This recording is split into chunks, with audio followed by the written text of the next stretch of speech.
You should never have to work so hard that you are depleted. We do not pour from empty cups. And when our cup is getting low, we stop and we fill it. And you know that now. You know that now. You're no longer weary. You're no longer like, oh my God, like everything's everything's wrong and everything's going wrong around me. And you're no longer feeling those things. And even if you are, you're coming to a phase where you're moving out of that.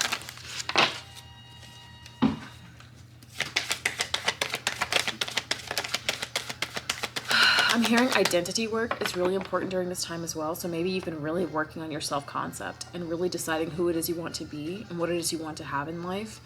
And without this stillness, without this stagnant period, it feels stagnant. Without this period of stagnancy, you would not have even taken the time to look inward. You would be solely focused on 3D things, hustling, grinding, making sure I pay my bills, making sure I do X, Y, and Z. They have to be taken care of. I got to do this. Now there's like, you're just in a void of stillness. And this is by design. Yeah.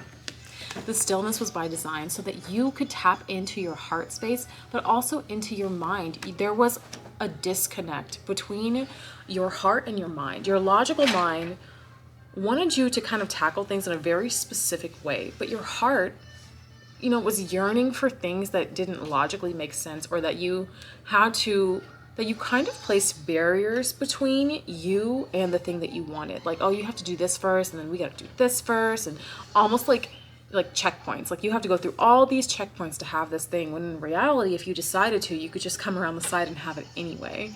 You don't have to go through all of these barriers, but you were placing those barriers there because there was that disconnect between the heart and the mind.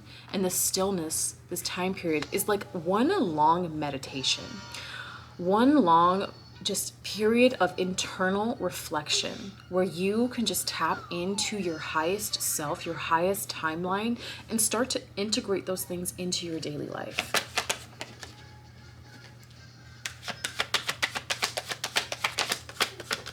Yeah. This is all about harnessing your energy and using it for good and finding out who you are, finding out what you want.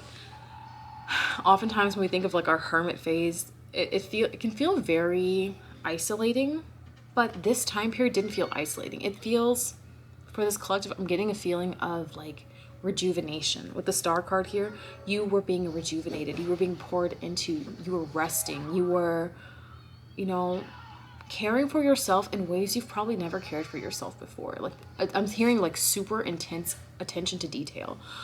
You could be working on self-care more as well, and seeing self-care as more of a ritual, a devotion, than I'm getting the sense that when this collective went after self-care, or when they decided to implement self-care into their life, they were implementing it in a way where it was almost kind of a punishment, in the way that like, wow, I need to fix X, Y, and Z. I don't like my skin. I don't like my hair. I don't like X, Y, and Z about myself. So let me make a very like rigid plan on how to glow up. It didn't come from a place of love. And now in this stillness, I feel like you don't care as much about the, you know, external, and it's reflecting because you're pouring that self-care into the internal, like nervous system regulation, oxytocin building, havening, those type of things. Like, your self-care has turned into actual care and not performance consumerism. I feel like for this collective in particular, there was a lot of overconsumption under the guise of healing. And so you may have attempted to surpass healing by purchasing something that you thought would give you the same amount of healing. And that's not how it works. We've been trying to avoid the work. And this is work that cannot be avoided. It is work that cannot be avoided. You cannot purchase your way through this work. You can't buy your way through this work. The work has to be done. The reflection has to be done. The stillness has to be, I'm hearing mastered. The stillness has to be mastered. You have a hard time sitting still. You have a hard time being with yourself. Someone needs to put some limits on their apps. I also need to do that. But I'm hearing that really loud and clear right now. It's time to create a little bit more of a stricter boundary. There's that masculine energy. Now you can still like enjoy your social media, enjoy, you know, shopping, enjoy doing all the things, but it's time to set very gentle boundaries. I don't want you to feel I don't want you to feel restricted, but it is important to protect yourself from overconsumption. Whether it be overconsumption of food, of resources that you are, responsible for, overconsumption of social media, any of these things. That overconsumption is filling the void that you need to have at this time. That void is important. You need the void. You need that emptiness in order to really, I'm getting like the vibe. I'm seeing Howl's Moving Castle when Sophie, when she's like the old lady and she's going, like she tells Hal that like, oh, Calcifer hired me, and she's like doing like the deep cleaning and everything like that. And like really there's nothing in Hal's castle. Like it's just a bunch of junk, honestly. And like it was just a bunch of debris and things that could be thrown out, old food, that type of stuff. And she was doing the work to get it all cleared out. That's what's happening right now. But when you fill these empty spaces with mindless things, it's a lot harder. 4, 5, 6 on the timer as I say that.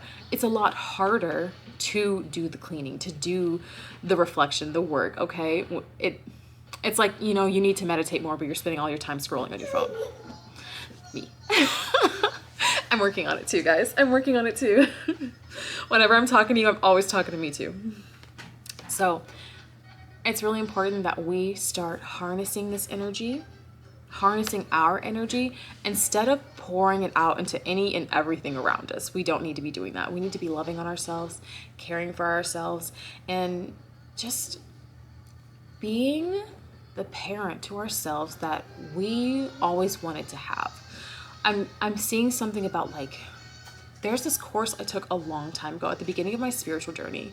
It's called To Be Magnetic. Didn't finish it because I was not in a space to be ready for the type of shadow work that was in that course. I remember. You okay? So I was looking in here, then I got to close that, but it slammed. Okay, well, let's not open that, please.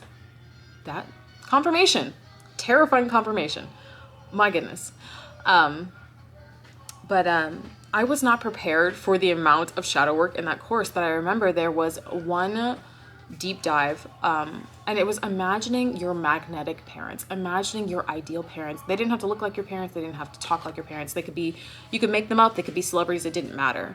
And then you were like playing out interactions of like what it would be like to be in this perfect loving family, and then comparing it with your own. And that was very, very heartbreaking for me. Like I remember I had to call out of work that day. It was that bad. I woke up like I was sobbing. I did it first thing in the morning. Never do that. Always do your shadow work at night so that you can go to sleep and integrate. Hindsight's 2020. But I'm getting the sense that this collective needs to be their own parent. And you are now ready for the deep diving of shadow work.